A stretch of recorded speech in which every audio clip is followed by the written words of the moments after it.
Good morning. We are going to get started. I think we're expecting, I don't know how the line was outside, expecting a few more folks. We got a lot of ground to cover this morning, a very tight schedule, so we will kick things off. So good morning, my name is Clarence Wardell. I'm currently a member of the U.S. Digital Service here at the White House and kind of one of the co-conspirators here on the police data initiative that cajoled and coaxed a lot of you here today. It's good to see faces. I've met many of you via email or through the phone already. So happy that you all can make it here, and it is a distinct honor and pleasure for me to welcome you on behalf of the White House. So I just kind of want to level set a little bit for the day, but before I do that, just kind of want to say we've tried to curate a day here to not only help you get a sense of what's been accomplished under the Police Data Initiative over the past year, but also to understand all the work that's left to do. We've had a great start over the past year, thanks to you all, but as you know, there's still so much more to do. And in part of that is recognizing that today is not, we don't just have a room full of law enforcement agencies and officers here. We have a diverse collection of folks from civic technologists backgrounds, researchers, community activists. And the theme that we really want to stress here today is that this work has to be done as a community. And it's not just one group or the other. And so we hope that becomes clear throughout the course of the day. Before diving in, I'd like to just take a few moments to thank some folks who have really helped make this happen from its beginning and over the past year. You'll meet most of them today. My colleague Denise Ross and my co-conspirator in pretty much everything PDI and a lot of stuff otherwise, who most of you I'm sure have talked to. Lynn Overman, who I haven't seen yet, was kind of one of the initial trio on PDI. And just a few folks in the building here who believed in this effort early on when we honestly got laughed out of the room by quite a few folks when we suggested that we could get police departments to voluntarily share their information. So it was Roy Austin and his team in the Office of Urban Affairs, Justice and Economic Opportunity, Megan Smith and DJ Patel, the U.S. Chief Technologies Office, Dave Wilkinson and his team at the Office of Social Innovation, Garen Givens, who was the director of the Presidential Innovation Fellows team, and also our co-host here today, the Department of Justice Office of Community Oriented Policing Services. Those folks will kind of be in and out today. They're actually running a concurrent event across town as well, but we're really glad to have them as partners in this work as well. And then lastly, I would be remiss, and you will see them around today, to thank our awesome intern team who has undoubtedly helped make all of this happen. And so thank you. With that, I do want to do a little bit of level setting on what is the Police Data Initiative. We keep talking about this thing. It's become a little clear to me that I think over the past year, some people like to project onto it what they think it is. And so maybe just taking a step back, maybe a quick show of hands, this thing kind of really kicked off last April. I know there's some folks who were in the room last April. Can I just see a quick show of hands? Great. So those are going to be your guides for the rest of the day. Keep those hands up. So what is PDI and what is this work that we keep talking about? At its core, it's a pretty simple idea. It's just a community of practice of police departments, law enforcement agencies across the country who've made commitments to release, very specifically, at least 3 data sets around police-citizen interactions.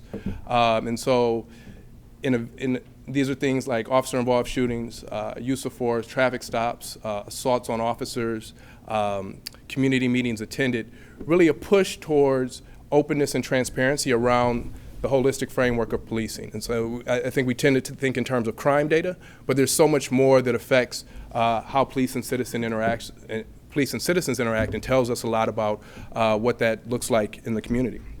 And so the Police Data Initiative is a collection of agencies and departments who have made that commitment towards working towards releasing those data sets. It doesn't mean that they're released the day after they make the commitment. We understand this is a process, not a product. That what we're trying to do here is set up sustainable systems in a sustainable community so that over time, this data transparency will hopefully lead to trust within the community. It's just one piece of a larger conversation and framework for policing, or the police reform conversation, if you will, that occurred, I think, in some since an inflection point of fall 2014. But we think it's definitely very critical and important work. The other thing that I do want to stress is that it's the White House, but it's a local initiative. We often get questions of where's the White House keeping the data?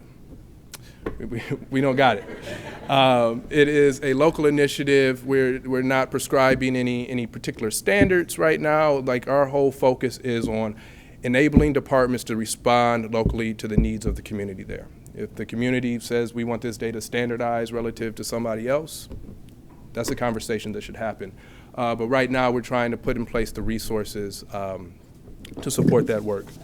I had a few other slides here that we were going to go through. I may just kind of skip past them a little bit and get to the meaty portion of this. But I think we all kind of know, almost without saying, what the backdrop for a lot of this work has been, beginning in fall 2014, and then really pushed forward through the President's Task Force on 21st Century Policing and the 59 recommendations that came out of there. And if you look across that report, it's littered with recommendations around use of technology, data, and transparency to increase trust within communities.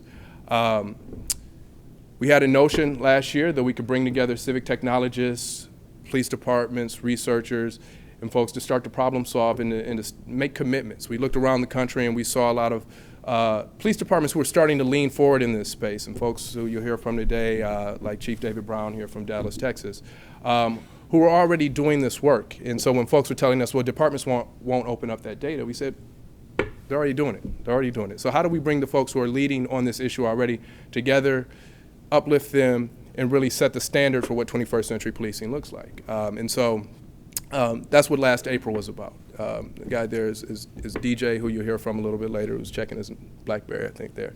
But those were the initial commitments that were made that really seeded a lot of this work. I think that commitment board still exists somewhere in Megan's office. And so we're going to, for those of you who were here last year, we're just going to do an audit to make sure that everyone actually fulfilled those commitments at the end of the day.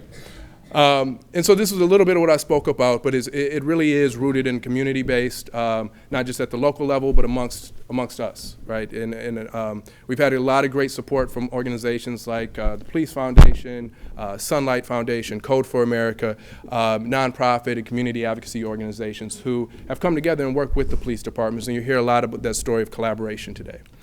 And so let me just wrap up here with a few numbers, since this is the data initiative, on where we've come over the past year. We had 14 commitments last April leaving that room. By the time the president officially announced the initiative in May of that year, we had 21 law enforcement agencies signed on. Today, we're happy to say we have 53 law enforcement agencies from across the country signed on, pledged to make this commitment towards being more open and transparent around police data, and using that then as a framework and tool to engage the community and have a two-way dialogue rooted in facts. You can see the organizations there. These jurisdictions cover over 40 million individuals across the country.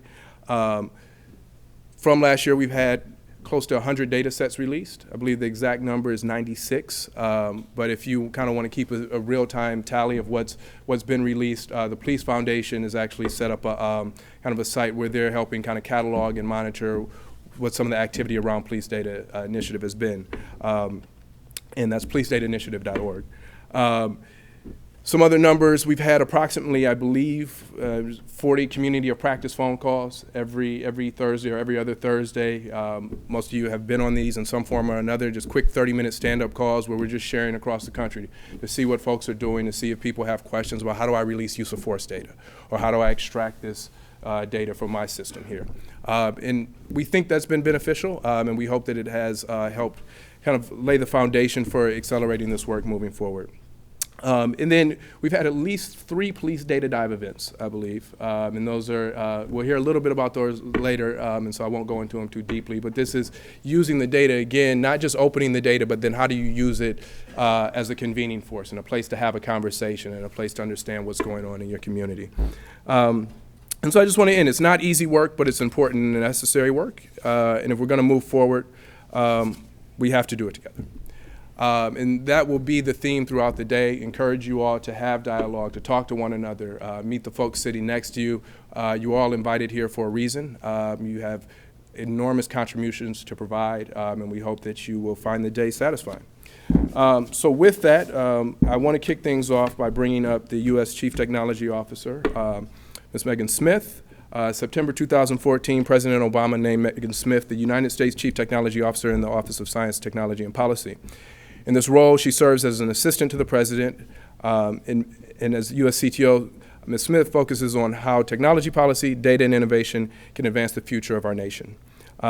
Megan Smith is an award-winning entrepreneur and engineer. She most recently served as vice president at Google, first leading new business development and later serving as a VP in the leadership team at Google X, and co-created the company's Solve for X Innovation Community Project. She is a tireless advocate for better representation of both gender and ethnic diversity in the STEM fields. Megan was previously CEO of Planet Out, a leading LGBT online community in the early days of the web. Megan has served on the boards of MIT, MIT Media Lab, MIT Technology Review, and Vital Voices. She is a member of the USAID Advisory Committee on Voluntary Foreign Aid, is an advisor and actually co-founder, I just found, of the Malala Fund. She holds a bachelor and master's degree in mechanical engineering from MIT, and she's completed her master's and thesis work at MIT Media Lab. So with that, I welcome to the stage Megan Smith.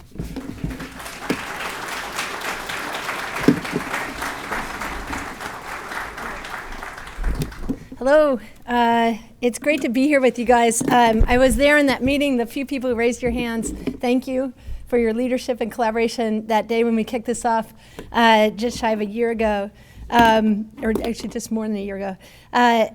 So I guess where I wanted to start is just say thank you. We have 53 jurisdictions, teams from around the country, local teams, leadership signing up to participate with all of us and start collaborating. And so just really thank you to all of our leadership in the force. The leaders in the police data initiative have come together in the cities. And that represents about 90 data sets of information that we can dive into together and try to see what we can see to start solving problems in these new ways. Clarence showed the picture of the president when the 21st Century Policing Task Force, the Task Force on 21st Century Policing was meeting. And in that, there were so many moments where we could see as sort of tech folks, where we might be able to help our colleagues and come together and support on this idea of transparency of data, but also really cross-functional teams. The president was out South by Southwest earlier this spring talking with the community there, that creative collaboration, sort of artistic, techie flash mob, that Burning Man flash mob of folks who come together and really drive the innovation economy, and saying to them, not only do I want you to come rotate into government and I want you to help us with civics and civic participation, but I really want you to dive in together on our much more intractable problems. Continue to do all the amazing work on things in the sharing economy of delivering food from restaurants and sharing spaces in cars, and sort of that whole area of search and innovation and technology that's coming. But in addition to serving ads and e-commerce, let's dive in to these problems and see how we could collaborate together to solve justice problems, equality problems, how we can work together on engaging all of our youth. Whether it's computer science for all and the president's initiative to pull kids into coding and technology and those pieces. So I just wanted to kind of check in on who's all here. So first off, all of our leadership from the force, the police leadership here, just raise hands so you can see. Yeah, we have an amazing group, so thank you for being here. Also technology people. So there's a whole group of you here. I know that many of you are going to be presenting together. One of my favorite collaborations that'll be up today is the Charlotte Mecklenburg leadership together with the University of Chicago, which is really in the theme of what I was just saying. So this is our colleagues in the university sector who are working on artificial intelligence and machine learning and data science, and they can continue working the field on algorithms for advertising and algorithms for playing games and chess and Go and that stuff, but also please come and work on the data sets around criminal justice and solutions, and then work on the area for environment, today Earth Day.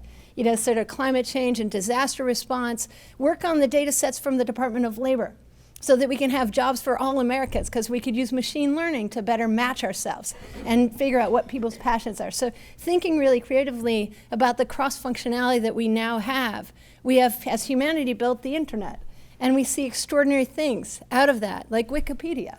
I mean, who thought that we could together write all of our knowledge in this sharing way that is now available to each other?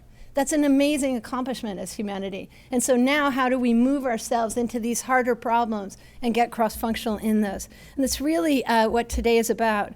So it looks like innovation from local teams, the way that we often work, you know, that Clarence was talking about our leadership in Dallas, our leadership in LA, our leadership, Charlotte Mecklenburg I mentioned, Camden, other places who are already have figured this out locally.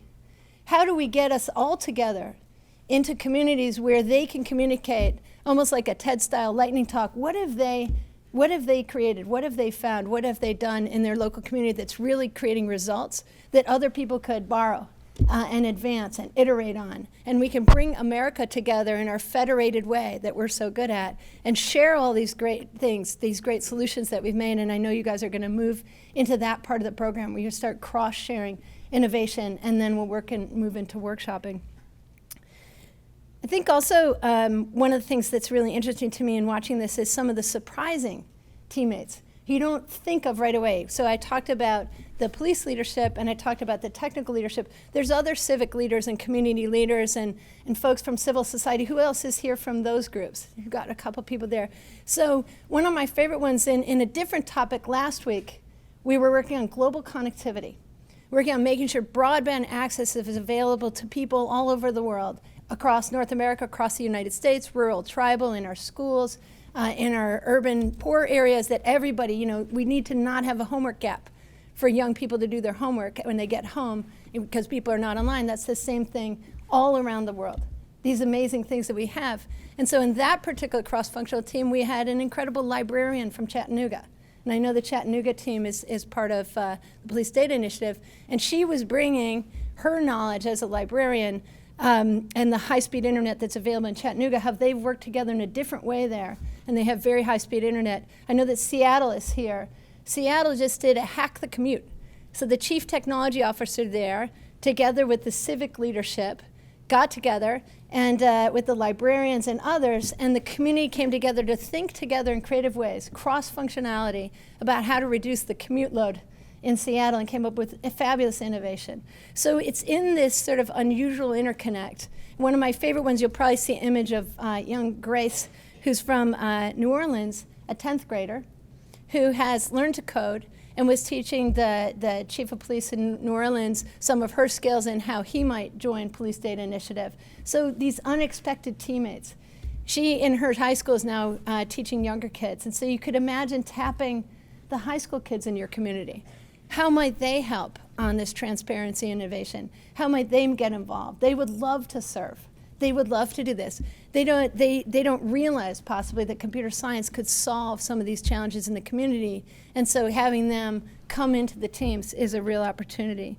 So it's in that intermix that we're hoping to see today emerge. It came from, the Police Data Initiative happened in the same way for us, where the Presidential Innovation Fellows, techies, together with Roy Austin's team, as they were looking at the data initiative and what we might do and what the task force said. So I will leave you with that charge of how can we work together? How do we build public trust by including each other and getting into these conversations? I would note that yesterday we had an incredible gathering in the afternoon of those who are diving into that data set of around domestic violence and sexual assault. And so I think also in this conversation, there have been some great insights about things that people are doing with that data set, juvenile data sets, things that are around police personnel, things that you might handle differently. Privacy issues abound across all of these data sets, but especially in those particular data sets. And so it will be in not just saying, oh, we can't post that, but saying, how might we work together with these data sets in a new way that will allow us to build trust and reveal what's happening in our communities so we're much more aware. And I would say this is not that much of a brand new idea. Yesterday, the Treasury Department announced this amazing thing of how we're going to evolve our money.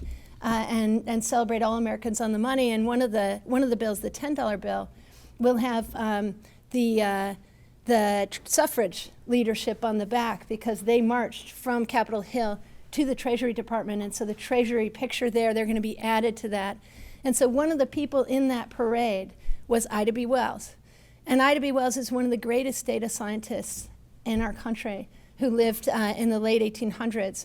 She was able to use the data set from lynching at the time to reveal to Americans what was really happening at scale in our country and drive the compassion. It was in that transparency, together with her brilliant journalistic techniques of telling the stories, that we transformed a little in that moment. And so I kind of think of Ida today, and how can we stand on the shoulders of her as a giant of those times, to think about the Police Data Initiative, what might we get up to in our Wikipedia way with these data sets to really help each other and evolve our communities.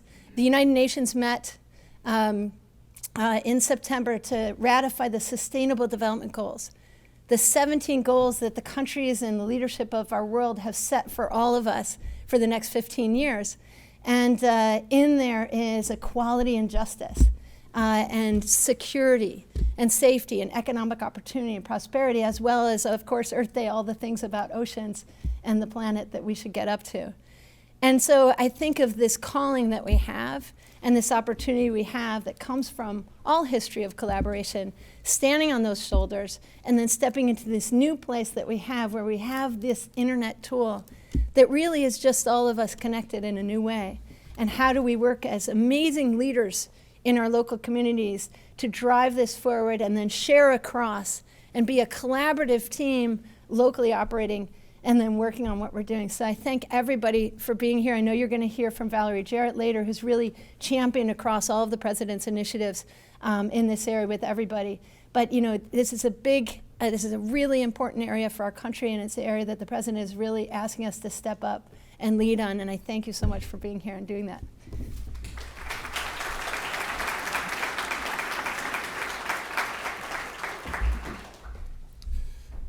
So next, I'm going to bring up, we're going to have a panel charting the path for open data and policing, moderated by someone who's been a tireless advocate, not only recently, but throughout the course of his career for criminal justice reform.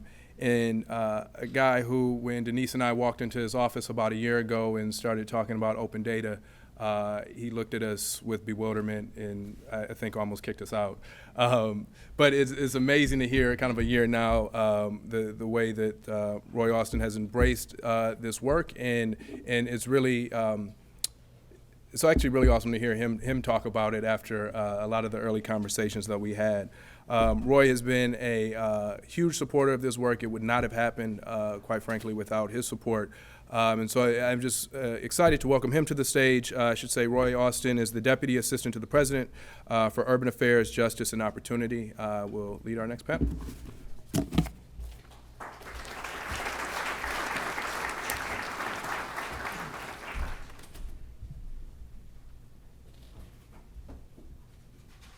So, first of all, welcome to the White House. Okay?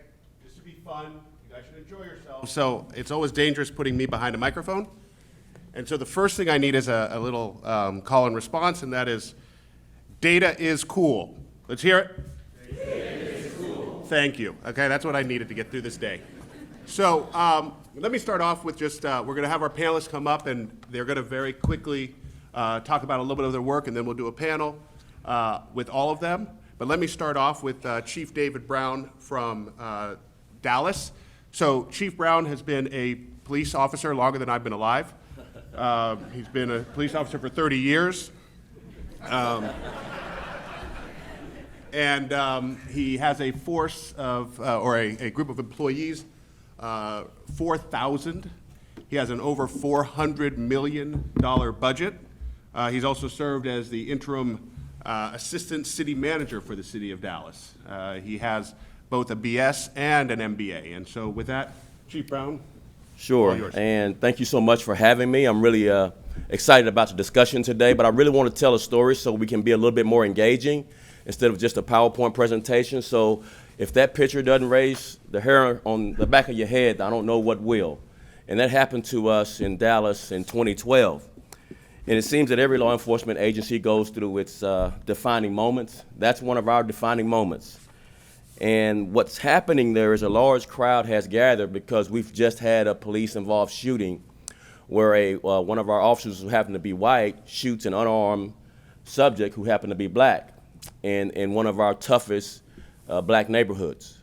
And this is in the evening time when this occurs, and almost immediately rumors spread throughout the community that the subject was shot while running away in the back.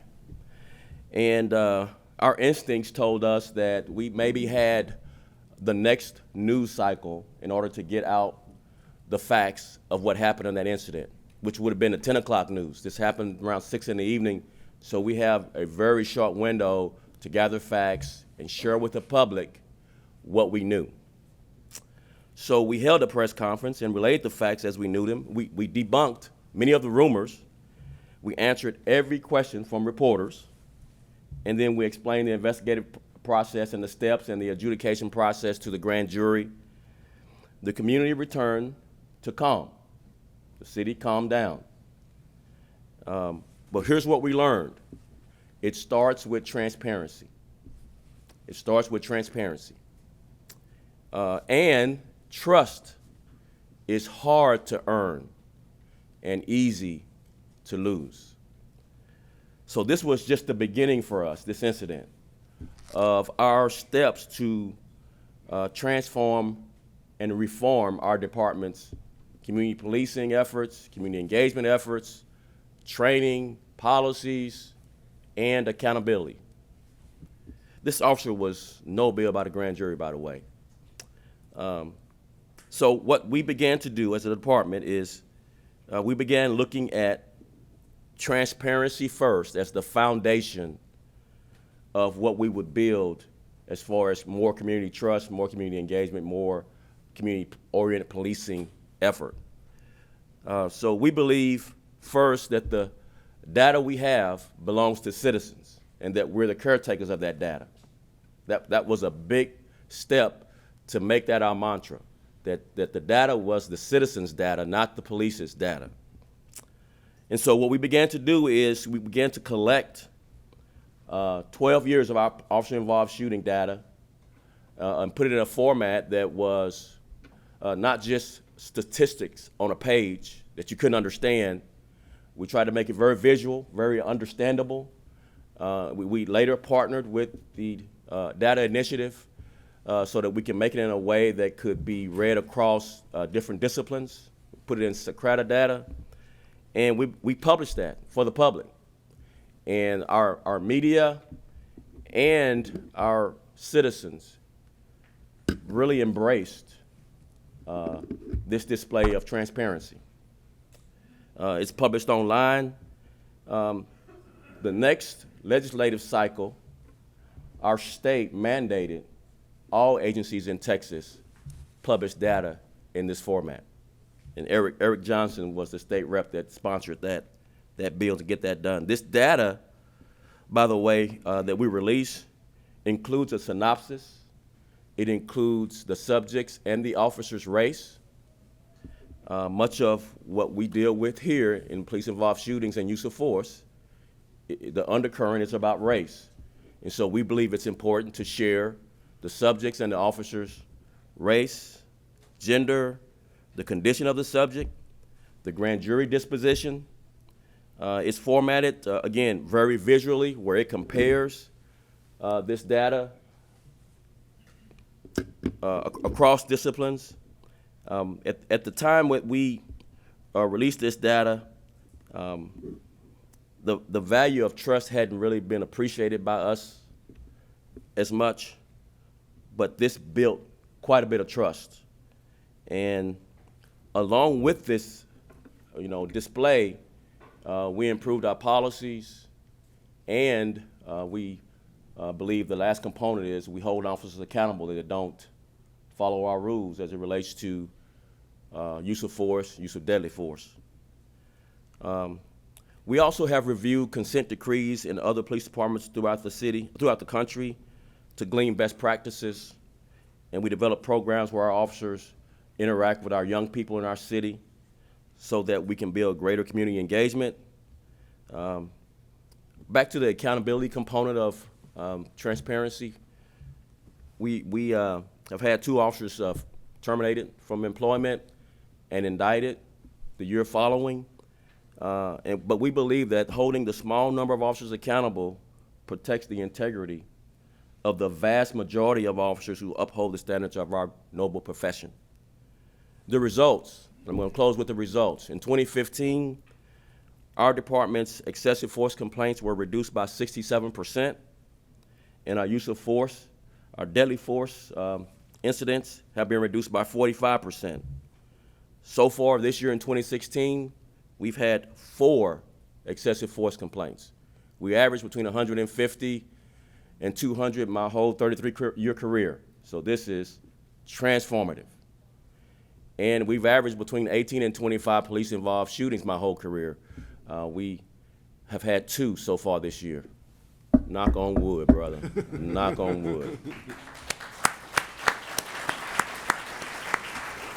And let me close. We've also had 12 consecutive years of crime decline, unprecedented in Dallas, the most dramatic decline in our city's history. Again, transparency is the beginning point, but you also have to have policy training, and you have to hold the small few number of officers accountable so that you can protect the integrity of the vast majority that make us all proud. Thank you so much.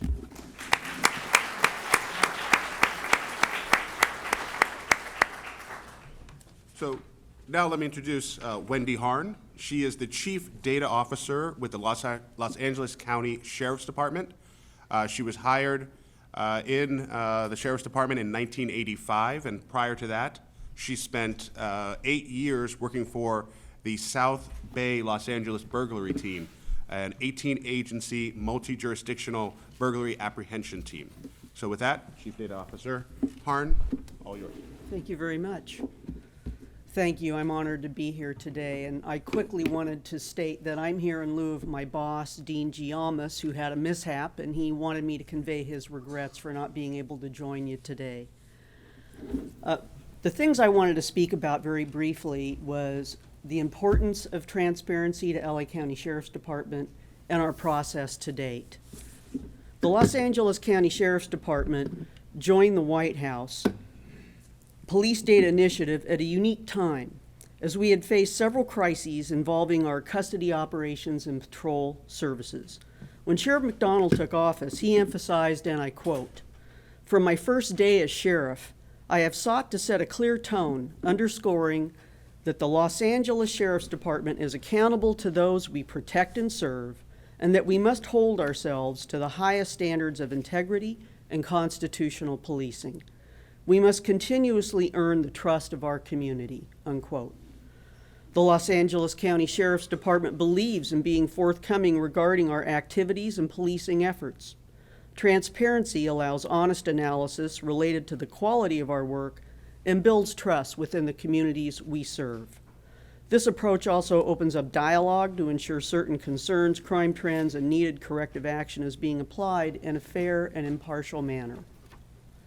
During this time, the Office of Inspector General was established and committed to the need for data transparency. And finally, during this time, the county actually developed and implemented an approved policy for the entire county on open data, and that was something that Director Giamas was very actively involved in. So you've got a climate over the last 3 or 4 years that open data has gone from what is it to why am I not doing it and how could I get engaged. Our initiatives coincided very nicely with the White House initiative and were the result of a thoughtful and deliberately strategic approach. We have published 9 primary data sets to date that are contextually presented in visual snapshots. The published shooting data sets reflect our internal processes and are categorized into hit shootings, non-hit shootings, warning shots, animal shootings, unintentional shootings, and other shootings. We were getting beyond just the hit and non-hit of individuals, but into getting the public aware of all the ways in which a weapon can be discharged. We also do a daily posting of all reported Part 1 and Part 2 crimes that, yes, it's dated, and we've been doing that for, gosh darn, more than 10 years. But that's something that's been very interesting as we approve and move into transparency. I thought a daily dump of data was being transparent, and it really isn't being transparent. It's saying, here's my data, figure it out if you can. So we really are working hard on saying, how do we interpret and tell that story? But we're very proud that we've taken that step. There are numerous challenges to launching a successful open data initiative. This includes a county government structure, the deputies and the importance of transparency, funding and the value of open data, and then the development of a chief data office. It's critical to assign staff that have a thorough understanding of business processes, data flow, and related systems. The CDO is an expert, knowledgeable in department operations, responsible for enterprise-wide data strategy, including governance, security, dissemination, policy development, and the effective use and exploitation of that data. And finally, transparency with the community and the stakeholders that we serve.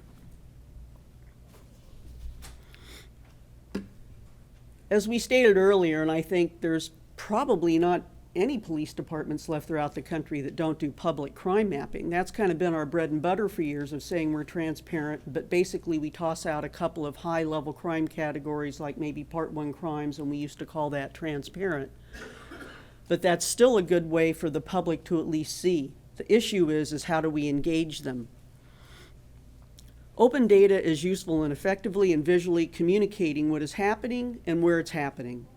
Additionally, interested groups such as the Los Angeles Times can easily ingest and express our data. And with the Los Angeles Times, that was one of the first soft partners we'd had. They came at us very hard several years in wanting to reduce what our footprint was on expressing crime and come in and take a holistic view of expressing crime for the entire county of LA and all 88 cities. We participated aggressively with them, and they really went through our data with a fine-tooth comb. They have a team of data scientists, so it was a very unique experience for me, and I think really encouraged me to see where we could go with data.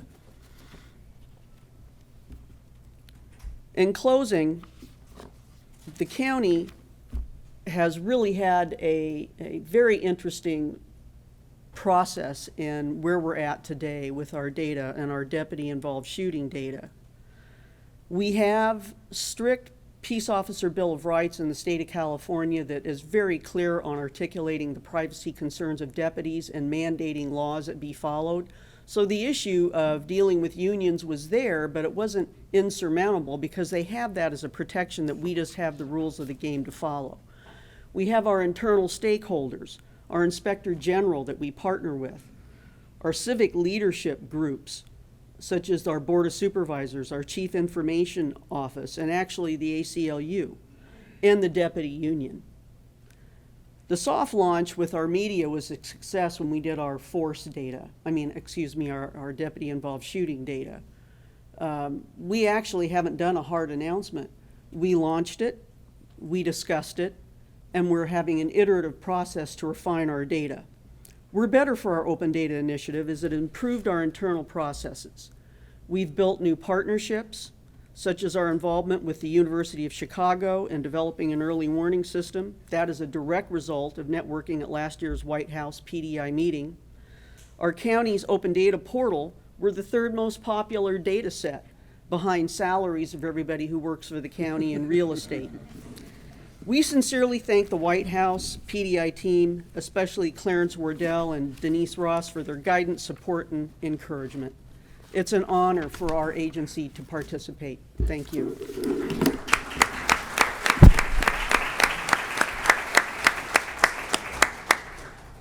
Thank you so much, Wendy. And now let me introduce you to Assistant Chief Bob Schroeder. He's an 18-year veteran of the Louisville Metropolitan Police Department, which is really just slightly longer than I've been alive. He oversees 150 staff and a broad array of critical services for Louisville Metro, including, and this list is really impressive, so I'm actually going to read it. Training, human resources, budget, technical services, telephone services, the property room, research and development, records management, strategic planning, inspections and compliance, health and safety, false alarm reduction, vehicle impoundment, fleet operations, open record, accident review board, and the court liaison officer. Sir, thank you for being here. Thank you. Thank you. So good morning. On behalf of Chief Conrad and Mayor Fisher, I'd like to thank the President and the PDI team for inviting us to be here. I would imagine that Louisville isn't too different from any other city here. The thought of putting all of our data out online when we initially started the concept was just terrifying. What was going to happen with all our data, how were people going to use it, where were we going to go with this journey? Well, our journey on open data actually started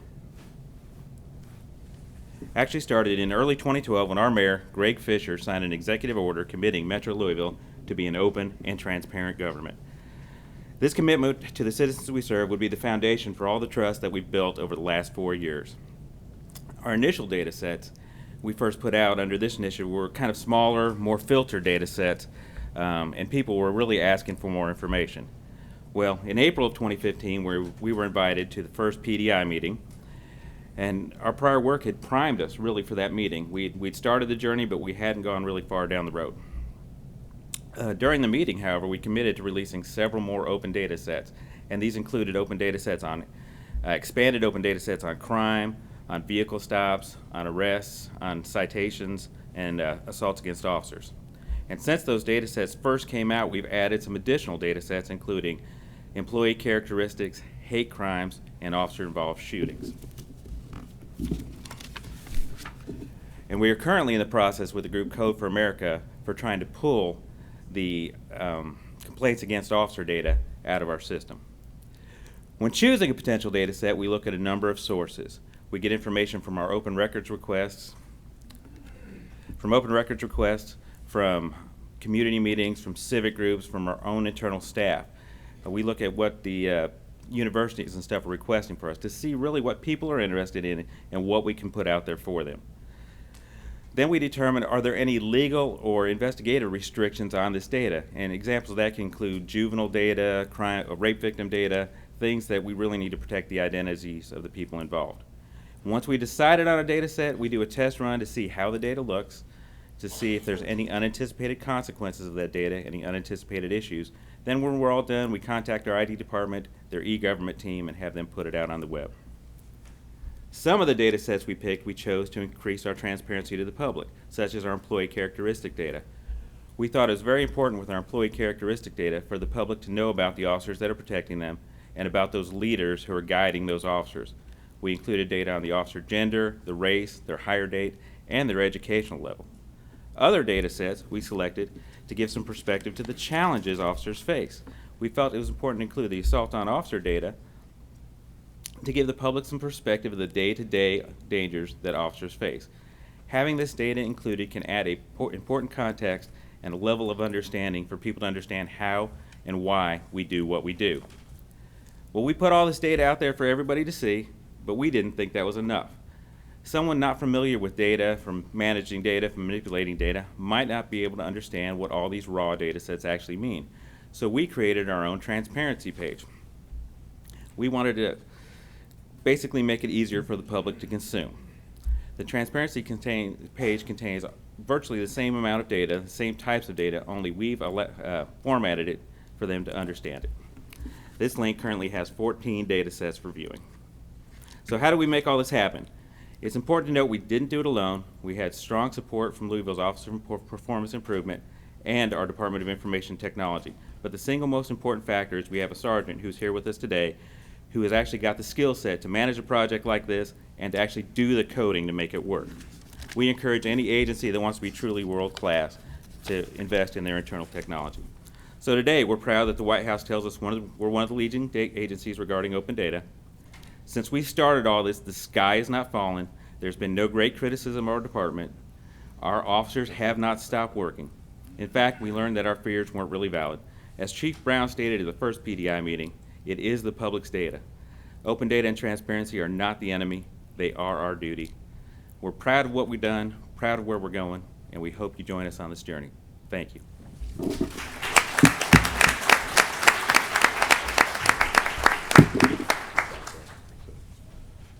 So, thank you very much. And so let's jump off from what Assistant Chief Schroeder said at the end there. And that is, for Dallas, for Los Angeles, tell the audience how many ways the sky has fallen since you've opened this data. Well, there were legitimately fears from our profession of criticism. We hadn't been short on critics in our profession for many years, but even more so, we would argue it's hypercritical environment now. But just the opposite. The media who tell stories to citizens about our profession embrace this release as a positive thing.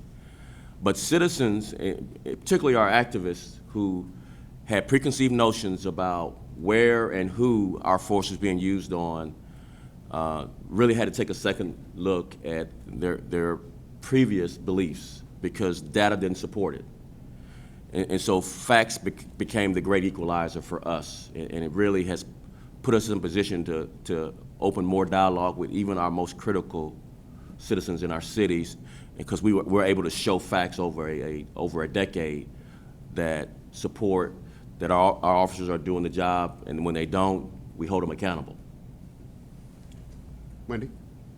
We really didn't experience any significant slam on releasing our data. I think it's just a strengthening and building and creating new dialogue and new ways of engaging with folks. And because our troops knew they had the protection of the Peace Officer Bill of Rights, that kind of took that roadblock out. It helped build credibility with our OIG office. As a matter of fact, our Inspector General, we just recently gave an open data demo to our county internal executives and some of our Board of Supervisors staff, and he spoke on our behalf and supported everything we've done with our open data. So I think if anything, it's a bridge builder. And then with the press, as I said with the LA Times, I think our soft launch was great, and it's just continuing to give us a new basis for increased dialogue and understanding of what the expectations are from our constituents and what it is we do and what we can offer to help. So let me just make sure I understood. Your IG said nice things about you. Is that what you Yes. just said? Yes. Okay. I hope everyone's taking notes on this. So, Assistant Chief Schroeder, this has got to be crazy expensive. I mean, you're putting out all this data. You have an officer who's an expert on this stuff. How crazy is the cost? You know, honestly, for us, the cost really wasn't terribly expensive at all. We already had the officer on staff who was working on our technology project. We work with our Department of Information Technology's e-government team who already existed.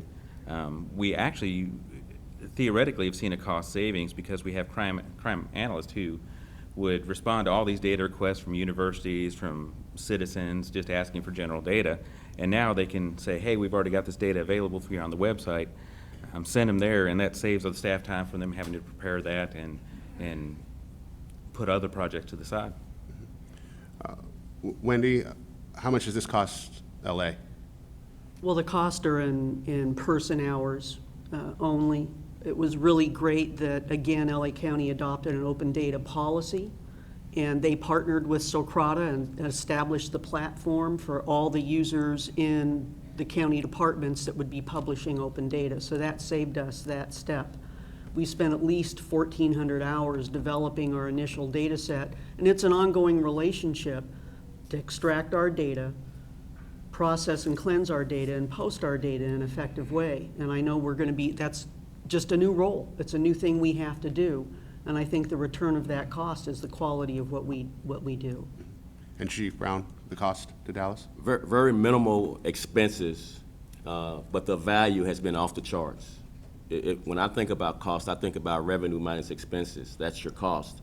So I would say the revenue has been a groundswell of trust, and the value has been, again, off the charts across the board. And you always have critics internally in the organization that just won't change. That's a given, but that's a fixed cost. The value of what you're building in the community by being transparent with your data will pay dividends for generations in your department. Wendy, how big is your staff? How many people do you have working on this project? I have me. We don't have any dedicated staff in the chief data office, but what I have to do is partner because it's the sheriff's, one of his top 3 mandates to have open data. It becomes a priority within our technology division that Dean Giamas heads, and staff are allocated to assist in doing that as collaterals.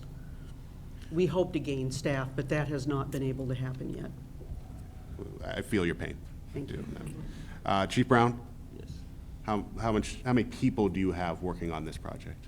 We already had dedicated people to manage our data, our RMS systems, all of our crime data that we deploy resources around, and we just added to their work. We all have to multitask. We all have to do more than one thing. But once you go back as far as you can and publish whatever that data is, the go forward is just adding that next incident to the data. So there's not go forward work. There's catch up work, obviously, if you haven't been releasing your data, but the go forward work is fairly seamless, not much additional labor to the people who are already managing our data. Assistant Chief Schroeder, how many staff do you have working on this? So currently we have one sergeant who does primarily most of the data pulls. We have a set of crime analysts who may do it part-time, but we are actually in the process of trying to hire 2 data analysts just to work on projects like this, and then on some of our own internal data requests as well. So, Wendy, the officers have got to hate this. I mean, you're putting their data up there online. Tell the audience how many ways the officers hate this. They don't hate it. They're fine. There wasn't any big bumps or burps, primarily because of that Peace Officers Bill of Rights, which dictated what kind of data we can post and cannot post. There was only 2 columns in data, and I forget what that was after we'd posted our shooting data that we were requested to pull because they felt it would possibly identify the deputy involved. And really, that's been minimal. Other than that, we're moving full speed ahead. Chief Brown, your officers, how do they feel about this?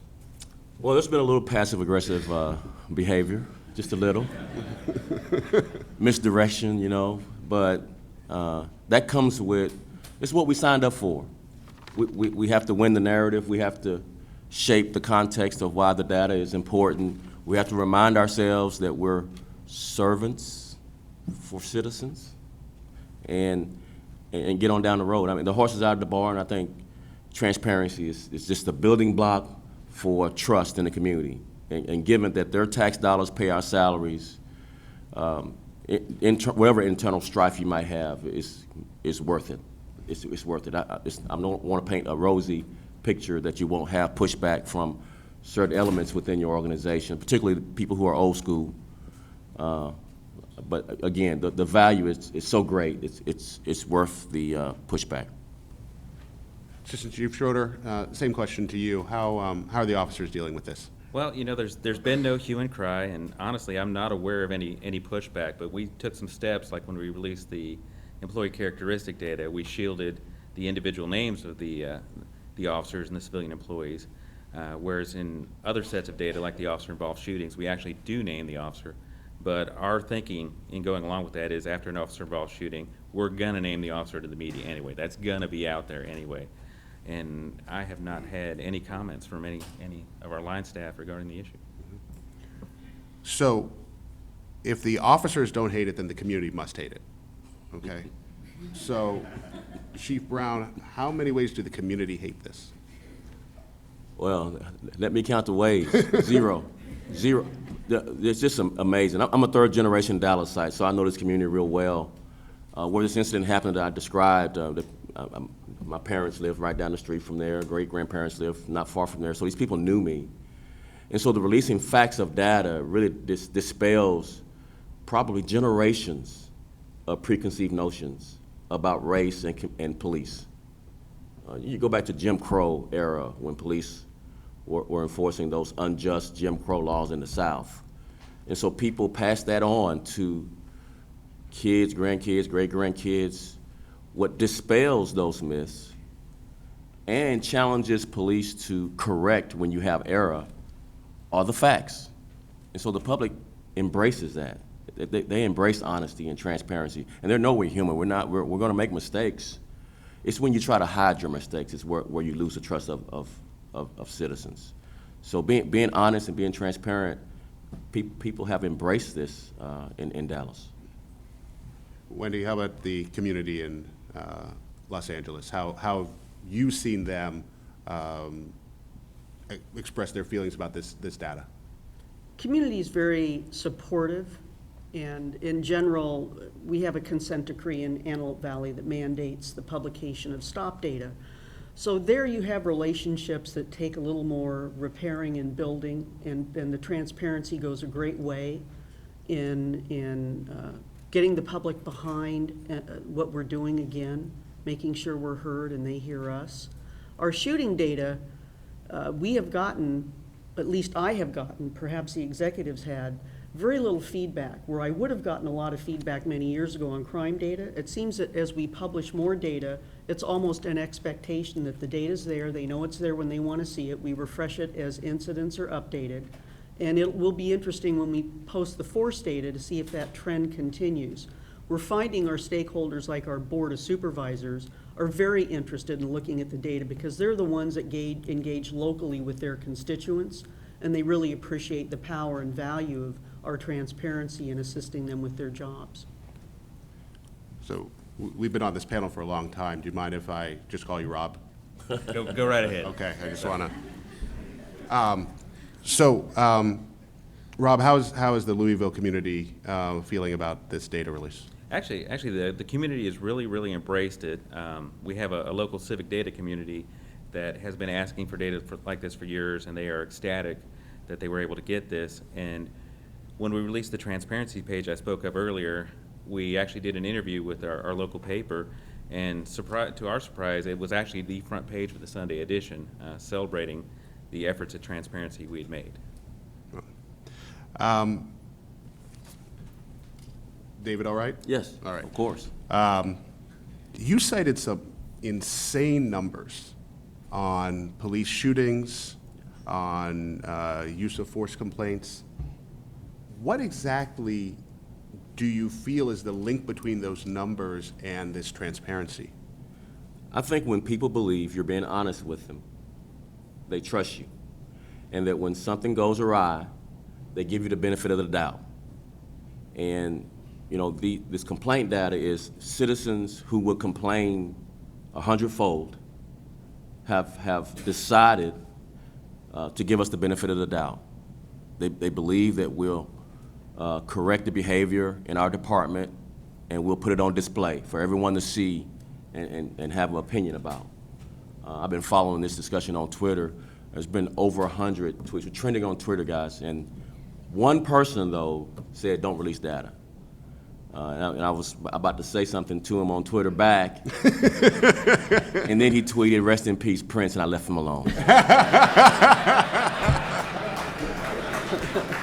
What can I say? What can I say? So let's continue to go a little crazy here. Wendy, is there anything tangible that you can point to that has changed as a result of this greater transparency around data? Internally, definitely, how we document and look at the collection of information, our value of how we collect and document the information from an investigative report, how we enter that information. A lot of the data we've had and that we've stored, we've collected force and shooting incidents for 15, 20 years. But the data really didn't lend itself to publishing for open data. We had to go back in, review incidents, amend and add information, because we had to get out of a case-by-case mindset and into a broad-based data set. And if there's anything I would suggest to anyone is really take a good look at how you're documenting and entering that data, even from geocoding. We experienced issues because we weren't standardizing how we were capturing that in a force report. because it wasn't handled the way a crime report or a booking of an individual was handled. Rob, tangible things that have happened since you've released this data, what can you speak to? So a lot like Wendy, in particular, our officer-involved shooting data was not in any format that would have lent itself to that. So we actually had to create that, which required a lot of manual work to do. It's also made us take a look at our data quality. You know, what are the officers putting in? Are they doing every step they need to take? And we found in several of our data sets where there was just a lot of missing data. And you'll find that in our employee characteristic data in particular, where we're missing educational level on a lot of our employees. So those are things that we have to go back and fix. So it's really made us up our game as far as the data quality aspect. So, I mean, just to take your words on that, you're saying that the transparency has actually improved the data? Transparency is making us improve our own data, yes, sir. All right. So, you know, David, you've been a police chief longer than there's been data, or at least a police officer. So you've gone from old school to what we're doing now. Right.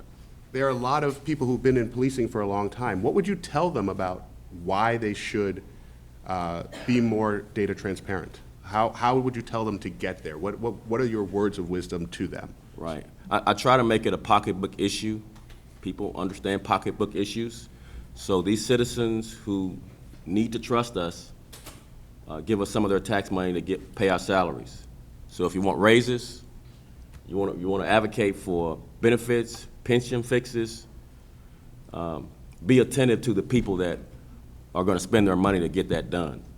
And so once it becomes a pocketbook issue, it's an easier conversation on why this data is important to release, why use of force data is important to release, why we need to be as transparent as possible and hold officers who might not follow the rules accountable, so that the citizens who pay our salaries will continue to support us when we want raises and other benefits.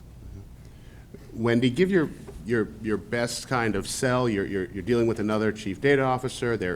They're teetering as to whether or not they're going to join the police data initiative. What would you tell them as to why or why they should not join this thing?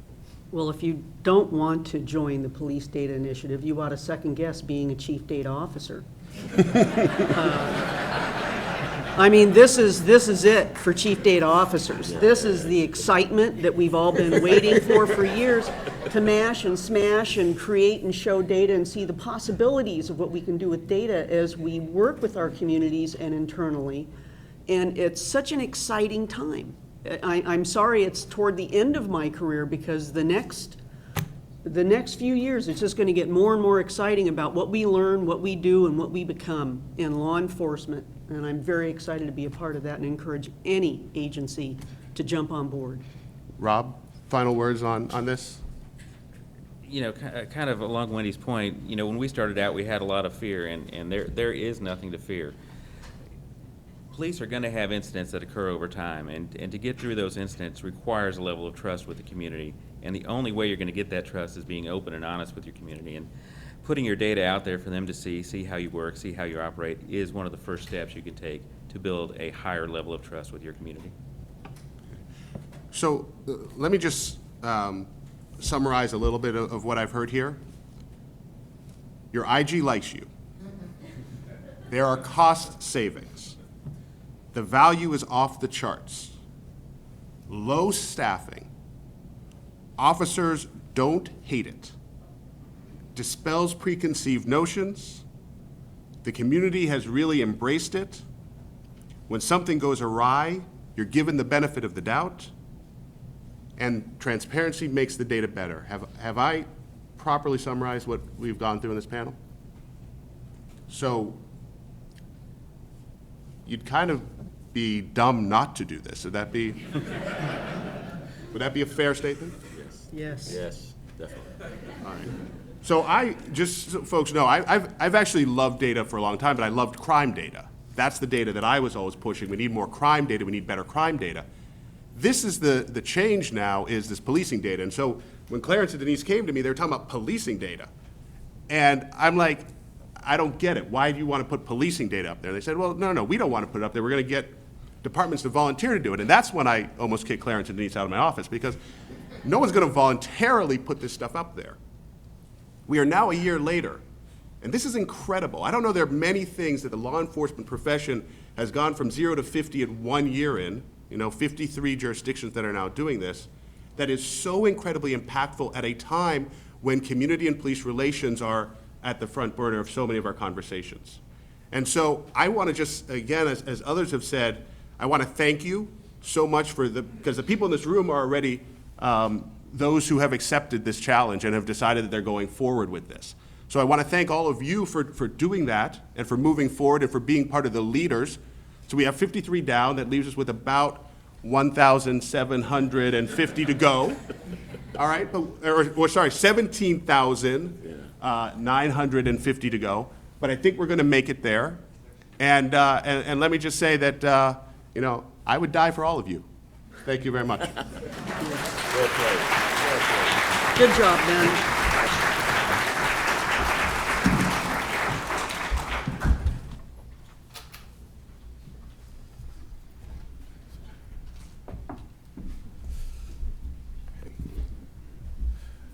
How's everyone doing? Heard a lot of laughter on the other side of the door there. It's good. So next we have a really special treat, and it is my distinct honor and pleasure to introduce Ms. Valerie Jarrett, who is the Senior Advisor to President Barack Obama, overseeing the White House Offices of Public Engagement and Intergovernmental Affairs, and chairing also the White House Council on Women and Girls. Ms. Jarrett has worked throughout her tenure at the White House to mobilize elected officials, business and community leaders, and diverse groups of advocates behind efforts to strengthen and improve access to the middle class, to boost American businesses and our economy, and to champion equality and opportunity for all Americans. From ongoing campaigns to end sexual assault, raise the minimum wage, advocate workplace policies that empower working families, promote entrepreneurship and early childhood education, and lead the efforts of the administration on reforming our criminal justice system. Ms. Jarrett has helped the President develop a broad coalition of partners to execute a robust agenda. Ms. Jarrett came to the White House with a background in both the public and private sectors, having served as the Chief Executive Officer of the Habitat Company in Chicago, Chairman of the Chicago Transit Board, Commissioner of Planning and Development, and Deputy Chief of Staff to Chicago Mayor Richard M. Daley. She also served as the co-chair of the Obama-Biden Presidential Transition Team and is the director of the corporate and not-for-profit boards, including Chairman of the Board of the Chicago Stock Exchange, Chairman of the University of Chicago Medical Center Board of Trustees, and Director of the Federal Reserve Bank of Chicago. I would also like to say, as a fellow alum of the University of Michigan, Ms. Jarrett also holds a law degree from the University of Michigan and a bachelor's from Stanford University. It is a great honor and privilege to welcome her to the stage. Thank you.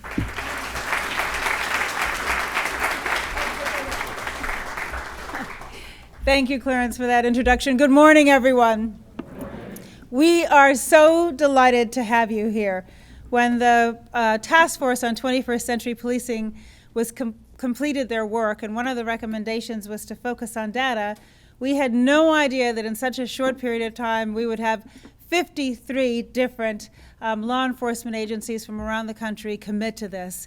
And 39 of you are here today. And so for those of you in law enforcement, I want to begin by thanking you for your service, your commitment to your communities, the sacrifices that you and your loved ones make every day as you put yourself in harm's way to protect our citizens. So can we have a round of applause for those who protect us?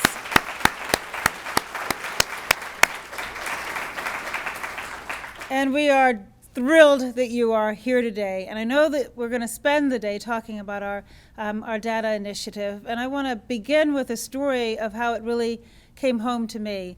I was out in Compton last year, and I know there's someone here from LA and LA County. And I visited a courtroom, juvenile court, presided over by Judge Pratt. And what the judge had noticed over a period of time and began to collect the data was the number of young girls who were coming through her courtroom for a whole variety of different offenses. And what they had in common was that they were all victims of commercial sexual exploitation. And so once she collected that data, she was able, working with local law enforcement, the prosecutors, social service organizations, counselors, probation officers, you name it, to tailor a program to help these young girls break their cycle of crime and become contributing members of society. And I had lunch with a group of these young women, and I asked them what they wanted to do when they grew up. And they all wanted to do service. Some wanted to teach, some wanted to help trauma victims, some wanted to give back in their community and do public service. And it really brought home to me how many young people in our country just need to get that second chance, and that if we all are working together with them, our streets will be safer. And so when we think about criminal justice reform more broadly and all of the efforts that the president, partnering with many of you, are trying to put in place, the first priority, his first priority every single day, is to keep America safe. And we will do that more effectively if we do it smarter. And collecting data is an important way for us to be smarter as we try to fight crime and try to help our citizens lead law-abiding, productive lives. So more broadly, our criminal justice initiative is designed in 3 buckets, and the president outlined this in the speech that he gave to the NAACP last summer. The first bucket is community, and so obviously community policing is a very important part of that strategy. What can we do to ensure that our young people break that school to prison pipeline, break that sexual assault to prison pipeline, have alternatives? Broderick Johnson runs the President's My Brother's Keeper initiative, so particularly for boys and young men of color, what can we do to make sure they get that fair shot and that they don't get caught up in the criminal justice system? So it's everything from early childhood education to ensuring that those who start in the juvenile system don't go right into the feeding ground for the adult system. We're working with school districts around the country to try to reduce the number of suspensions and expulsions from school, because of course, if young people are out of school, the likelihood of them getting into trouble goes up dramatically. But at the same time, young people who are destructive in the classroom, we can't expect the teachers to solve that problem alone. So what can we do to give the teachers the support that they need, again, to help people when they are young? The second pillar is the courtroom. And there is legislation now moving through both the House and the Senate. It's bipartisan. And let me tell you, there are not that many things in this town where we have bipartisan cooperation. But this is one that we're feeling very good about. And so the Judiciary Committees of both the House and the Senate have passed bills, and we're hoping to move forward expeditiously. And the goal there is to, number one, reduce the mandatory minimums for nonviolent drug offenses, and to help those folks get into drug treatment programs, to get into diversion programs, again, with the goal of making them productive members of society. So many people, as you all know, who get caught up in the system and end up incarcerated, end up coming out, and we have 600,000 people a year who come out of our prisons, and they come out worse than when they went in. So what can we do at the front end in the courtroom to make sure that the punishment actually tailors the crime? Then we have to look at what happens while they're incarcerated. What kind of programs do we have, either for job training or education programs or drug treatment programs, social service, psychological services? So during the time of incarceration, we're helping people so when they leave, they are better off. One of the reports that came out recently from the Justice Department at the President's request was, how are we treating solitary confinement? What are the psychological impacts that solitary confinement are having, particularly on young people? And the evidence shows traumatic, deleterious impact. And so let's tailor solitary confinement to eliminate it for young people and make sure that we're using it sparingly for the adult population. The Justice Department, and you'll hear, I'm sure, from them, are working at creating programs in the federal system while people are incarcerated, help them get back on their feet. And cities and states around the country, we know, are doing the same. The statistics on criminal justice are pretty staggering. I always start with the story first because we want to keep our focus on the human consequences of what is at times an inhumane system. But we spend $80 billion a year on incarceration. Even at the federal level, that's a big number. We have 5% of the world's population, yet we have 25% of the world's incarcerated. 2.2 million people are incarcerated right now. 1 in 3 adults who are working age have had some sort of interaction with the criminal justice system. And for women, the number of women who are incarcerated has gone up 400% since in the last 30 years. those statistics are unsustainable. And for those of you representing counties and who have county jails, we have 11 million people in our jail system around the country in any given year. They stay an average of 23 days, and only 5% are ultimately convicted and sentenced to prison. So just imagine the cost of holding those folks for 23 days, many who simply can't afford bail. And so what happens in that 23-day period? Well, you lose your job. If you're a single mom, you may lose custody of your children. And you come out, and you still have often the fines and penalties that may have sent you in the first place, and yet no ability to pay them back. And so then what happens? Nothing good. So we are really taking a comprehensive look at how we're approaching criminal justice reform, again, with the first priority being keeping America as safe as possible. And the more information we have, the better our data is, the more informed our public policies will be. And so, again, that's why we are so delighted to have you all here. We are hoping, as we are streaming this around the country, that there are cities and counties around the country who are going, well, wait a minute, why aren't we there? And that this initiative will only grow tenfold in short order. So I'll close the way I started, which is to thank those of you in law enforcement for your service to our country. Thank you for your willingness to come here and share your best practices with us today. And I hope you have a terrific day. Thank you, everybody.